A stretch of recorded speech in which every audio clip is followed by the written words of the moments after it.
जय जोहार, नमस्कार संगवारी हो। स्वागत है आप सभी का दैनिक छत्तीसगढ़ चैनल पर। दोस्तों, छत्तीसगढ़ प्रदेश की आज की जो भी महत्वपूर्ण खबरें सामने आ रही हैं, जो आपको जानना बेहद जरूरी होता है, इन्हीं सभी बड़ी खबरों के बारे में हम आपको विस्तार से बताने वाले हैं। सबसे पहली बड़ी खबर से शुरुआत करें, जहां पर जो है छत्तीसगढ़ में अब तक जो है 16 जिलों में कंप्लीट लॉकडाउन, संपूर्ण लॉकडाउन की घोषणा जिलों के कलेक्टर्स द्वारा करी जा चुकी है। इसके अलावा बात करें तो पिछले 24 घंटे के दौरान 97 लोगों की यहाँ पर मौत बताई जा रही है। छत्तीसगढ़ में महामारी की दूसरी लहर दिन ब दिन खतरनाक होती जा रही है। रविवार को बिलासपुर, सरगुजा, गरियाबंद और जांजगीर चांपा जिले में भी लॉकडाउन की घोषणा यहाँ के जिले के कलेक्टर्स द्वारा करी जा चुकी है। सरगुजा में यहाँ पर 13 अप्रैल सुबह 6 बजे से लेकर के 23 अप्रैल तक, बिलासपुर में 14 से लेकर के 21 अप्रैल तक, गरियाबंद में 13 से लेकर के 23 अप्रैल तक, इसके अलावा जांजगीर चांपा में 13 से लेकर के 23 अप्रैल तक लॉकडाउन की घोषणा कलेक्टरों द्वारा करी जा चुकी है। 28 जिलों वाले छत्तीसगढ़ में अब तक लगभग 16 जिलों में अलग अलग समय के लिए लॉकडाउन की घोषणा करी जा चुकी है। राज्य में अगर मैं बात करूं तो लगातार जो महामारी केसेस है बढ़ते जा रहे हैं। इस वजह से जिले के कलेक्टर्स द्वारा फैसला लिया जा रहा है। आने वाले दिनों में जो है कौन कौन से जिले और भी ज्यादा लॉकडाउन होने वाले हैं, इसकी सूचना हम आपको बताते रहेंगे।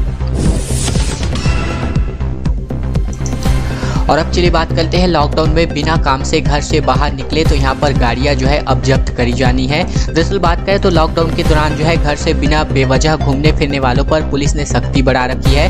पुलिस ने ऐसे लोगों के वाहन जब्त करना शुरू कर दिया है। वीडियो के माध्यम से आप ओरिजिनल तस्वीर देख सकते हैं। रविवार को पुलिस ने 2 दर्जन से ज्यादा वाहनों को जब्त किया और उनके खिलाफ मोटर व्हीकल एक्ट के तहत कार्रवाई की गई। पुलिस ने यहाँ पर लॉकडाउन का पालन कराने के लिए जगह जगह पर चेकिंग पॉइंट बना रखे थे। चेकिंग पॉइंट पर दिन भर आने जाने वालों की जांच की गई। इस दौरान पुलिस ने दूसरे शहरों के वाहनों की भी गहन जांच की। मरीज लेकर आने वाले वाहनों को छूट दिया गया। बेवजह आने वालों के खिलाफ कार्रवाई की गई और उल्लेखनीय है कि लॉकडाउन का पालन कराने के लिए 1000 पुलिस बल अलग अलग स्थानों पर जो है तैनात रहने वाले हैं। केवल जो है रायपुर जिले के दौरान हम मैं बात करूं तो 1000 पुलिस बल तैनात रहेंगे। इसके अलावा जहां जहां पर तो लॉकडाउन होगी तो वहां पर जो पुलिस बल है वो तो ऑलरेडी तैनात होने वाले हैं। और अब बात करते हैं मध्य प्रदेश और छत्तीसगढ़ के जो है सीमा के बीच में यहाँ पर 3.9 तीव्रता का भूकंप के झटके यहाँ पर महसूस किए गए हैं। अमरकंटक क्षेत्र में यहाँ पर जो धरती है हिल चुकी है। अनूपपुर, शहडोल, गौरेला, पिंडरा, मरवाही, कोरिया में यहाँ पर इसके झटके जो है महसूस किए जा चुके हैं। छत्तीसगढ़ मध्य प्रदेश की सीमा पर जो है रविवार दोपहर भूकंप के तेज झटके जो है महसूस किए गए। यहाँ पर आप तस्वीरों के माध्यम से इसका जो सांकेतिक तस्वीर है देख सकते हैं। दरअसल इसका केंद्र जो है बिलासपुर से 139 किलोमीटर उत्तर पूर्व की ओर बताया जा रहा है। मौसम विभाग के अनुसार रिक्टर पैमाने पर भूकंप की जो तीव्रता है वो 3.9 मापी गई है। जानकारी के मुताबिक दोपहर लगभग 1 बजे के करीब जो है छत्तीसगढ़ के गौरेला, पिंडरा, मरवाही, कोरिया और मध्य प्रदेश के अनूपपुर और शहडोल के कुछ हिस्सों में भूकंप के झटके महसूस किए गए। कोरिया जिले के चिरमिरी, मनेन्द्रगढ़ और बैकुंठपुर में यहाँ पर झटके महसूस किए गए। महज कुछ सेकंड तक ही धरती हिली, लेकिन लोग दहशत में आ गए। लॉकडाउन के कारण लोग अपने अपने घरों में ही थे। दोपहर को अचानक दीवारें जो है यहाँ पर दीवारों पर जो है दरारें आ गई, पंखे और सामान हिलने लगे। लोगों को समझते देर नहीं लगी और बचने के लिए सब अपने अपने घरों से बाहर निकल गए। बात यहाँ पर दोपहर लगभग 12:55 की बताई जा रही है। छत्तीसगढ़ के 4 और जिलों में लॉकडाउन की घोषणा करी जा चुकी है। धमतरी और कोरिया में जो है रात से यहाँ पर बीते दिन से यहाँ पर जो लॉकडाउन है पालन किया जाना है। कोरबा में 12 और रायगढ़ में जो है 14 अप्रैल से सब कुछ बंद होने वाले हैं। इन जिलों में ही लगभग 6215 एक्टिव केसेस हैं और 677 लोगों की मौत इन्हीं जिलों में बताई जा रही है, इन्हीं 4 जिलों के दौरान। दरअसल बात करें तो छत्तीसगढ़ के 4 और जिलों में जो है धमतरी का नाम शामिल है। कोरिया, कोरबा, रायगढ़ का नाम शामिल बताया जा रहा है। धमतरी जो है 15 दिनों का लॉकडाउन रहने वाला है। कोरिया में 7 दिनों का कंप्लीट लॉकडाउन। कोरबा की बात करें तो 10 दिनों का रहेगा। इसके अलावा रायगढ़ में 9 दिनों का कंप्लीट लॉकडाउन रहने वाला है। दरअसल बात करें तो यहाँ पर जो है केवल मेडिकल सुविधाओं को, यहाँ पर इमरजेंसी सुविधाओं को यहाँ पर छूट दी जानी है। बाकी सभी चीजें जो है कंप्लीट लॉक रहने वाली हैं।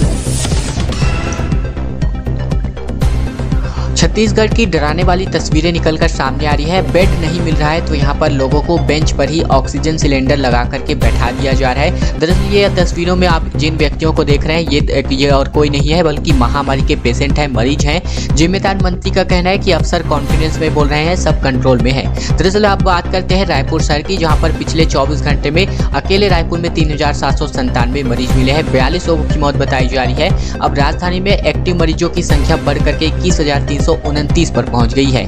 दरअसल बात करें तो प्रदेश के सबसे बड़े अंबेडकर अस्पताल की स्थिति का जायजा यहां पर हमारे पत्रकारों द्वारा लिया गया। यहां जो देखने को मिला वो आपको डराने के लिए मजबूर कर देगा। यहां कोविड वार्ड में ऑक्सीजन बेड फुल हो गए हैं, मरीज कैंपस में रहने के लिए मजबूर हो गए हैं। ये हालात तब है जब राज्य सरकार कोविड पर लगभग जो है 830 करोड़ रुपए ऑलरेडी खर्च कर दी गई है। दरअसल अंबेडकर अस्पताल की तरफ से इन मरीजों को कह दिया गया है कि बेड खाली होने पर इन्हें बेड दिया जाएगा। बाहर करीब 10 ऐसे मरीज पड़े हुए थे जिनकी स्थिति बेहद ही गंभीर थी। कुछ को स्ट्रेचर पर लेटा करके किया गया था तो कुछ को जो है कुर्सियों पर बैठे बैठे इनको ऑक्सीजन जो है दिया जा रहा था।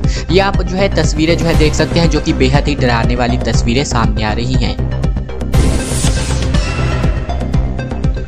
आने वाले दिनों में रेल यात्रियों के लिए नेगेटिव रिपोर्ट अनिवार्य कर दिया गया है। दूसरे प्रदेशों से छत्तीसगढ़ आ रहे रेल यात्रियों को भी यहां पर महामारी की नेगेटिव रिपोर्ट दिखानी अनिवार्य होने वाली है। अगर ये जो है अपनी नेगेटिव रिपोर्ट नहीं दिखा पाते हैं तो इनको क्वारंटीन सेंटर जो है सरकार भेजने वाली है।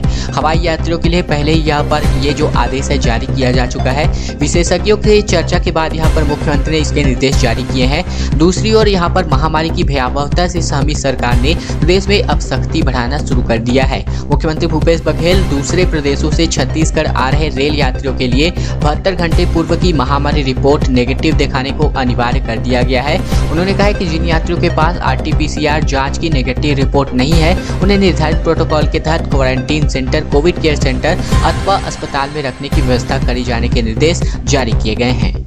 और अब चलिए बात करते हैं अगली बड़ी खबर की ओर। इससे पहले हमारी एक छोटी सी प्रार्थना है, वीडियो अगर आपको पसंद आए तो इस वीडियो को लाइक कर देना है। नीचे लाइक बटन है, दबा करके आपको इस वीडियो को लाइक कर देना है।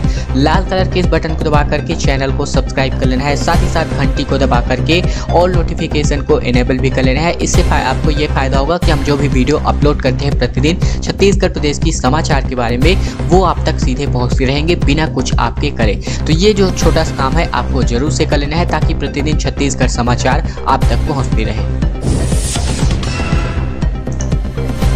मौसम का मिजाज यहाँ पर छत्तीसगढ़ में बदलता हुआ बीते दिन दिखाई दिया है। दंतेवाड़ा में दोपहर बाद यहाँ पर जो बादल छाए रहे थे। इसके अलावा तेज हवाओं के साथ यहाँ पर बूंदाबांदी भी हो गई है। अभी यहाँ पर 14 अप्रैल तक ऐसे ही मौसम रहने की संभावना जताई गई है। बात करते हैं जिले में यहाँ पर शनिवार को दोपहर के बाद मौसम का मिजाज बदल गया था। अचानक यहाँ पर तेज हवाओं के साथ हल्की बारिश भी हुई थी। शनिवार की दोपहर तक तापमान 38 डिग्री था, लेकिन यहाँ पर बारिश के बाद यह गिर करके 32 डिग्री पहुँच गया था।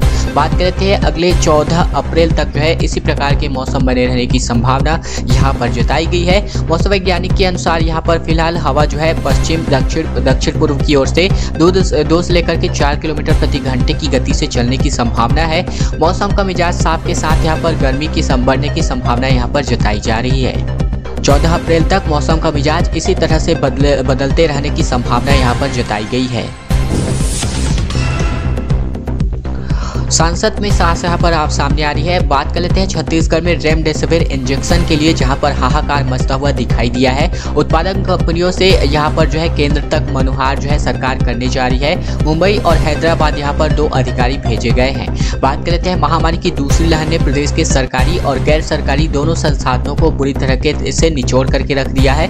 अस्पतालों में ICU बेड उपलब्ध नहीं है, वही संक्रमण में काम आने वाली एक रेमडेसिविर इंजेक्शन की अपार कमी बताई जा रही है। केवल प्रदेश में नहीं बल्कि पूरे देश स्तर पर यह जो कमी है बताई जा रही है। मेडिकल स्टोर पर इंजेक्शन उपलब्ध नहीं हो पा रहे हैं। अब राज्य सरकार दवा उत्पादक और केंद्र सरकार से इसकी पूर्ति के लिए गुहार लगा रही है। मुख्यमंत्री भूपेश बघेल के निर्देश पर 2 IAS अधिकारियों को भोसकर, विलास, संदीपन और साथ ही साथ अरुण प्रसाद को मुंबई भेज करके हैदराबाद भेजा जा रहा है। रायपुर में दवाओं और चिकित्साओं के उपकरणों के थोक व्यापार केंद्र मेडिकल कॉम्प्लेक्स में इस दवा के स्टॉकिस्टों के लिए यहाँ पर रोज जो है भारी भीड़ लग रही है। इसके अलावा घंटों में लाइन लगने के बाद ही किसी को यह इंजेक्शन जो है मिल पा रहा है। इसकी इतनी अपार कमी हो गई है कि अब जो है शायद ही यहाँ पर जो इंजेक्शन है वो यहाँ पर इसकी पूर्ति होने वाली है। छत्तीसगढ़ के गांवों में एक बार फिर से नो एंट्री होने वाली है। दूसरी जगह से आने वालों को 7 दिनों तक गांव के बाहर रोकने की तैयारी सरकार ने कर रखी है। पंचायतों में एक बार फिर से क्वारंटीन सेंटर बनाने की व्यवस्था सरकार करने जा रही है। छत्तीसगढ़ में महामारी की दूसरी लहर ने गांवों को भी अपनी चपेट में लिया है। बड़ी संख्या में गाँवों में कंटेनमेंट जोन बने हैं। अब जो है सरकार बाहर से आने वाले लोगों को सीधे जो है यहाँ पर रोकने की तैयारी में नजर आ रही है। इसके लिए गाँव से बाहर क्वारंटीन सेंटर बनाने का आदेश जारी किया गया है। बताया जा रहा है कि अगले कुछ दिनों में प्रत्येक गांव में क्वारंटीन की व्यवस्था कर दी जाएगी। और पिछले साल मार्च अप्रैल में छत्तीसगढ़ में आई महामारी से प्रदेश के अधिकांश गांव अछूते थे, लेकिन इस दौरान जो है जब दूसरी लहर वापस आ रही है महामारी की, तो ये जो है गांव देहात तक भी पहुंच रही है और ये अपने आप में बेहद ही बड़ा खतरा साबित होने वाला है। बात करते हैं छत्तीसगढ़ में श्रमिकों के लिए हेल्पलाइन जारी की गई है। कई प्रदेशों में लॉकडाउन की वापसी के चलते सरकार के कान खड़े हो गए हैं। वापसी को आसान बनाने के लिए श्रमिक सुविधा केंद्र जो है इसकी शुरुआत करी जा चुकी है। महामारी की दूसरी लहर से कई प्रदेशों में लॉकडाउन जो है वापस आ रहा है। इसी के साथ ही प्रवासी मजदूरों और दूसरे कामगारों की भी यहाँ पर घर वापसी की खबर सामने आ रही है। इन सूचनाओं ने छत्तीसगढ़ के सरकार के कान जो है खड़े कर दिए हैं। श्रम विभाग ने ऐसी परिस्थितियों से निपटने के लिए श्रम सुविधा केंद्र नाम से एक हेल्पलाइन का शुरुआत किया है। न्यू शांतिनगर स्थित श्रम कल्याण मंडल के दफ्तर पे इस हेल्पलाइन का सेटअप तैयार किया गया है। बताया जा रहा है कि यहाँ 2 नंबरों के माध्यम से श्रमिकों की कॉल सुनी जाएगी। यह केंद्र विभिन्न विभागों के संयोजन से श्रमिकों को मदद पहुंचाएगा और श्रमिकों के लिए यह सुविधा लगभग 24 घंटे और 7 दिन यानी कि 24x7 उपलब्ध रहने वाली है।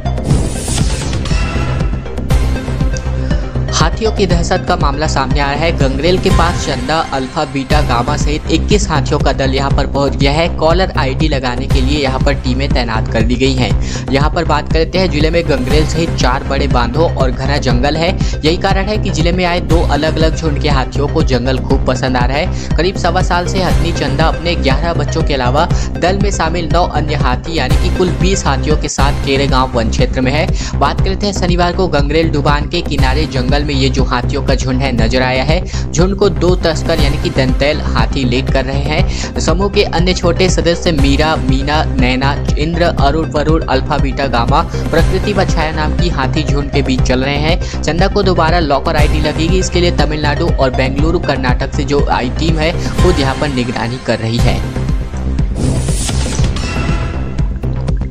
और अब बात करते हैं छत्तीसगढ़ के बस्तर में एक बार फिर से नक्सलियों का मुठभेड़ मामला सामने आया है। दंतेवाड़ा के जंगमपाल इलाके में 1 लाख का इनामी नक्सली वट्टी हुंगा मारा गया है। फायरिंग अभी लगातार जारी बताई जा रही है। बीजापुर में पुलिस नक्सली मुठभेड़ के 8 दिन बाद एक और मुठभेड़ की जानकारी मिल पा रही है। अभी तक मिली सूचना के मुताबिक पुलिस और नक्सलियों के बीच मुठभेड़ में नक्सली वट्टी हुंगा को मार दिया गया है। हुंगा कटेक कल्याण एरिया कमेटी में बड़ी पोजीशन में था और उस पर लगभग 1 लाख रुपए का इनामी घोषित किया गया था।